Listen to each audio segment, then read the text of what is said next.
Hi everyone, it's Narelle here from Cricut Explore, Maker and More with the assembly video for the Day 12 project from our Let's Get Festive 2018 event. Today's project is called a self-closing gift box. Now this project is one that I found on the Dawn Griffiths Dawn Stamping Thoughts YouTube channel. She recently shared this one and I thought that it might be something that you would like to make, and I thought it would be a great project for our Let's Get Festive event. So by all means, please go and check out her YouTube channel. She does obviously have the assembly video for this one. She uses a trimmer to cut all her cardstock, and I just thought that it's a great project that you might want to make more than one of, and having a design space file to be able to do that just makes that process a lot quicker. So I put together the file and I'm sharing that with you obviously, but please by all means go and check out her video and all her other projects. She does so many wonderful projects, and if you are local to where Dawn lives, it would be really great if you could support her by subscribing to her YouTube channel, and if you're as I said, close to her, you might consider supporting her Stampin' Up business. So I'm sure you'll find all the links for that on her channel.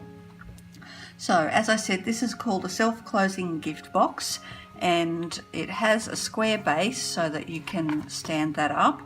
And then once you squeeze the two sides, the top opens, and that's where you put all your goodies.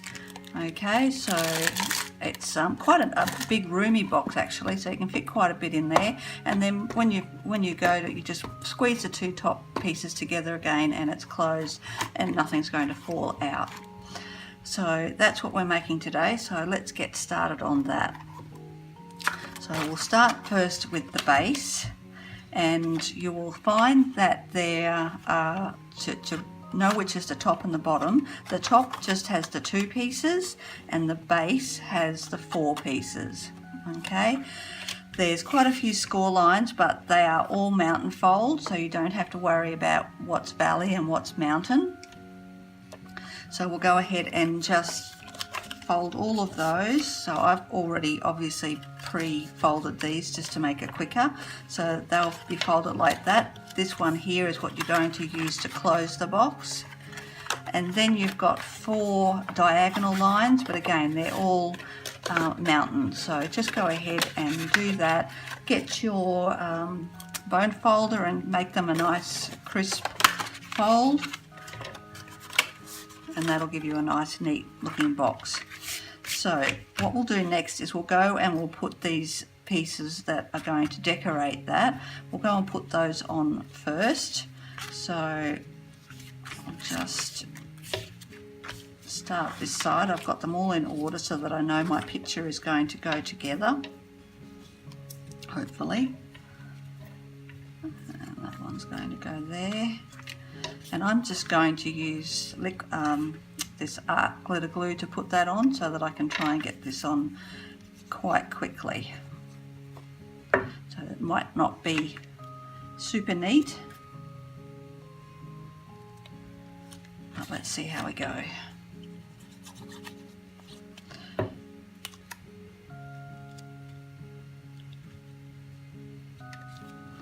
Okay, so there should be sort of a small amount of space around each of those triangles.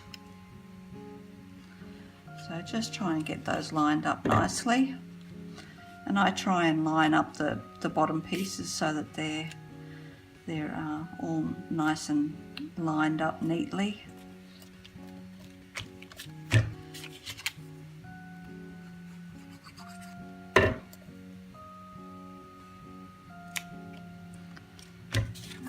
This one.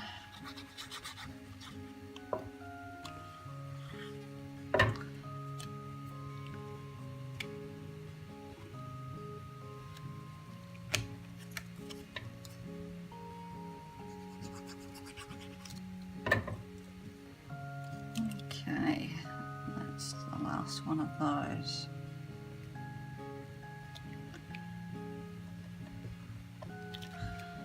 All right. once we've done that, what we'll then do is we'll fold it in half, we'll tuck this piece in, and then we're just going to stick this side onto here. So I'll just put some glue along there and then fold that in half. Now just make sure you don't overdo it with the glue, because you don't want these two pieces to stick together. And I think I'm fine. So I'll just let that glue take. You could use tape to do this too if you wanted to. You don't have to use liquid glue. You can use whatever works for you. Okay, so then once you've done that, you can see if you squeeze, the top's going to stay together, but the bottom's going to open like that. And that's exactly what you want, because that then, when you fold these four pieces in, you're going to end up with your square bottom.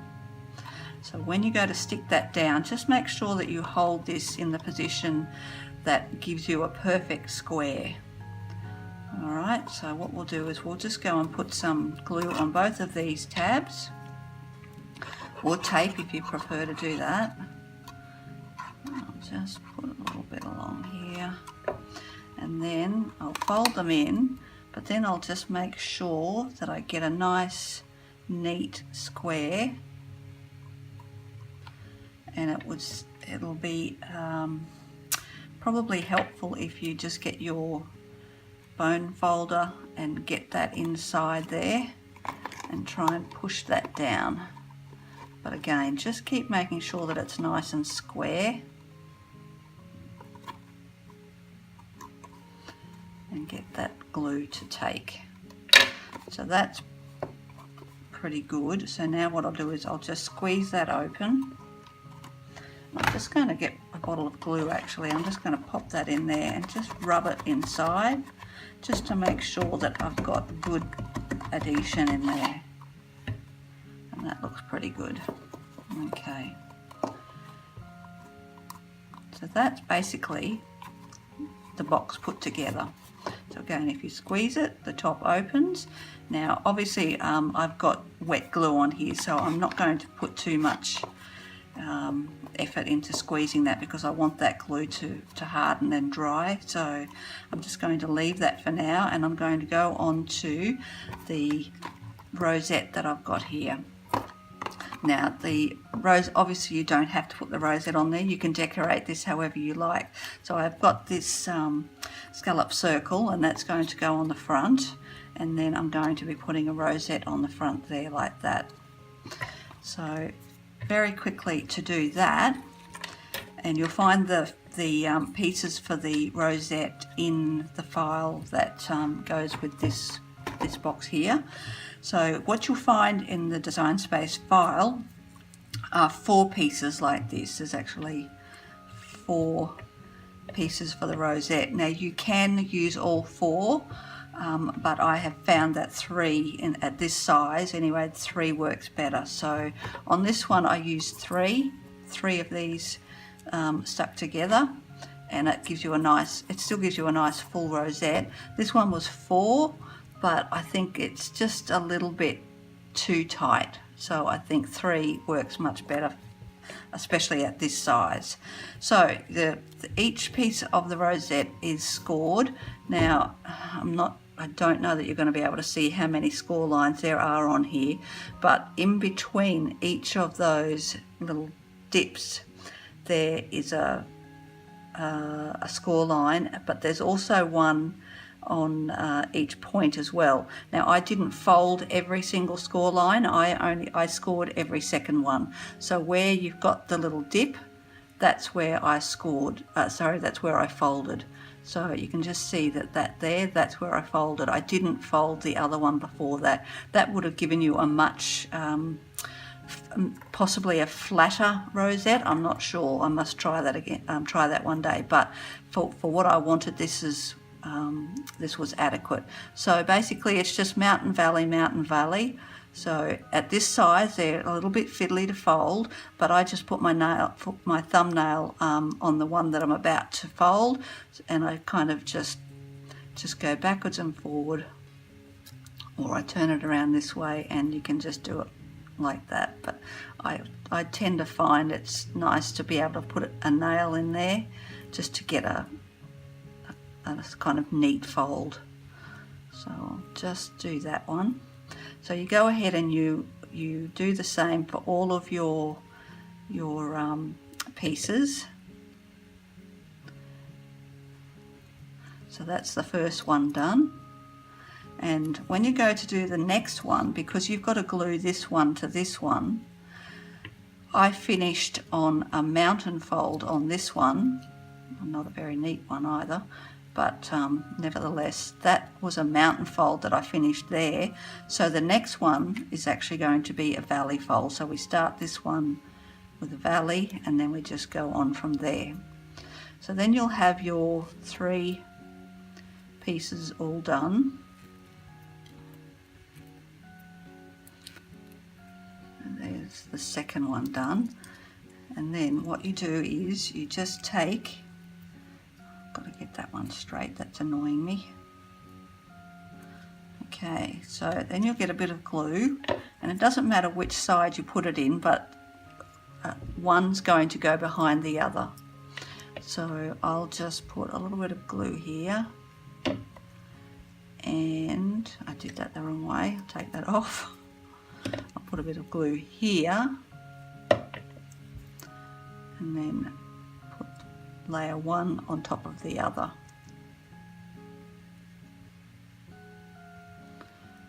So now what we've got is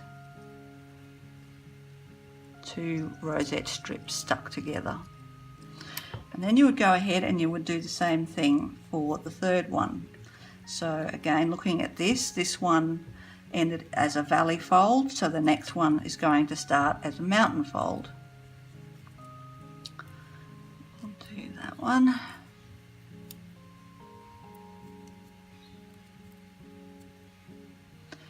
Thinner paper is better, I find, for making rosettes. You don't want anything too thick.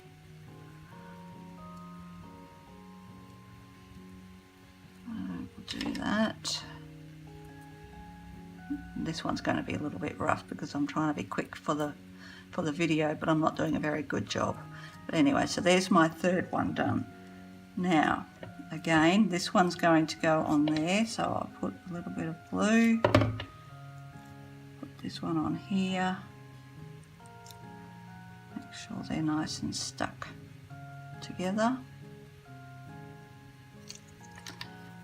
and now we've got 3 done. So now that you've got your 3, you're going to take the 2 ends and you're going to stick them together. But because we used 3, we've ended up with 2 mountain folds. So what we need to do is just cut one little piece off the end of the rosette, just along that score line. So we've just cut one little piece off, and now you can go ahead and glue the 2 sides together.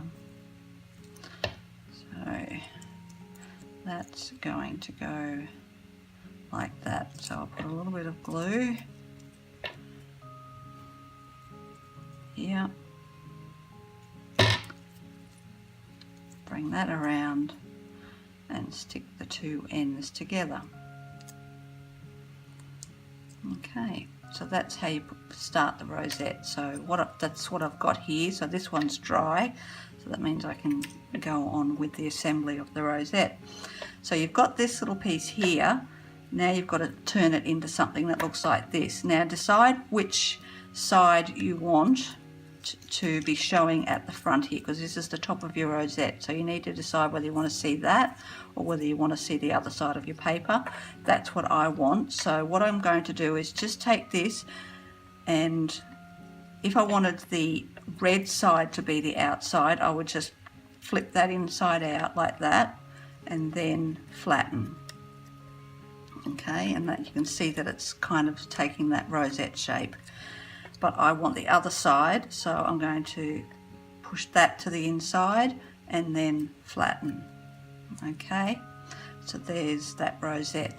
Now what you then need to do is take one of these circles, and one's for the bottom and one's for the top. So the one that I'm putting on the top I've cut from glitter cardstock, and you need to glue that to the top there, and that's going to stop the rosette from springing open again. So work out how tight you want that rosette to be, because you don't have to squeeze it totally closed like that. You can have it you know, a bit more open, and that will give you a bigger rosette. But I do want that nice and tight, so I need to hold this together as well as I can, and then put my glue on there, and then put my little circle on top. So today I was just mucking around, and I decided that I would make this little gadget, and I'm not exactly sure how good it's going to work, but I'm going to give it a go anyway. So what I've done is I've cut different size circles out of just the chipboard that comes in the back of the packs of cardstock, and I've done various sizes, and I think I started at about 1 1/4, because I couldn't really see myself making rosettes too much smaller than that. So I just went up by about 1/4 inch on each of these circles, and again I couldn't see myself making anything too much bigger than that. And then so what it is, I cut it out of chipboard, but I cut 2 layers, and then I've glued the 2 layers together, and then I've just put a piece of cardstock on the back there, so that when I do start gluing, I'm not going to be gluing to my mat or whatever surface I'm working on. So what I'll do is, I'm just going to use this smaller circle here. So I'm just going to make that take its shape again, and because it's a little bit thicker, the rosette, I don't have to, it's not as difficult for me to actually hold that together. Now if I had used even more layers, so I could have gone to say maybe 4 layers, I think this would have actually stayed inside. I'm really not sure, but I'll have another go at cutting a few more and see how that goes. But for now, what I can do is, if I want it this size at 1 1/4, I would easily be able to just go and get my glue, drop the glue on there, and then put that on there. I want it a little bit smaller, so I am still going to try and squeeze that, but yeah, so maybe I should have actually made a circle a little bit smaller, but I've got plenty of room to put some more on here, so I might do that yet, I don't know. So what I'm going to do is, I'm actually going to get my glue gun here. Hot glue is very handy when you're making rosettes. So you can either put the glue directly on the rosette and then put your paper on, or you can put the glue onto your circle that you've cut out. And I just need to get some glue going here, like that. And now once you've squeezed that in there, you have to be quick and get that moved over to your rosette, and I've got to do that without touching that glue and burning myself, which I've done anyway. So anyway, so now I'm just going to squeeze that in again, hold that circle on there till that hot glue takes. And while that's happening, I can actually still be manipulating the rosette and making sure that it's folded in the way that I want it to be. And there, so there's that rosette. So now all I need to do is put the glue on to this side. Hopefully I can do that without burning myself this time. I might actually put it on here. That might be the easiest way. So I'll just put that on there, and then pop that on the top. And don't forget that even though you've got cardstock between you and the glue, it's still going to be hot. So just be careful there that you don't burn yourself. So there's the rosette done. Okay, so I'll move that out of the way. Don't need the glue gun anymore. and then I can attach that to this. So I've got this rosette. Now I've used a Cricut writing font for on here, but you can obviously detach that text from this circle and put whatever you like on there. You could put another image, whatever you like. You could use a different font, you could use a different sentiment, whatever you like. Okay, so that's what I've got there. So now I'll just whack some glue on the back there. Put that in there. And then I just need to attach that to here. So this scallop circle has been made so that just fits inside the folded lines here. You can make it bigger if you want, but I just made it that size. So you could pop that up if you wanted to. So what we might actually do that. So I've just got Stampin' Up! Dimensionals. So grab some of those from Dawn because they're wonderful. I love these things. I can't get enough of them. Okay, and then I've got to make sure that I put this up the right way when I stick that on. Okay. Now, when you do attach this one, just put your dimensionals or whatever you're using to stick it on, just one line down, so on the back of it, just one line that goes down the center. So I'll just put another one of those there. Take those bits off. And then stick that on there. Okay, and then there it is, done. So that's it, completed. Now my glue is still wet, so I'm not going to force that open because if I do, it's just going to tear. But basically, that's exactly what you've got there. Except this time my rosette I managed to get a little bit smaller. Okay, so I hope you enjoyed that. Don't forget to post your versions of this project when you make it. That's if you're obviously entering our challenge, and there is a giveaway. So check it out at Cricut Explore Maker and more. Can't wait to see what you come up with and your different versions. So, yep. Catch you later and thank you for watching. Bye for now.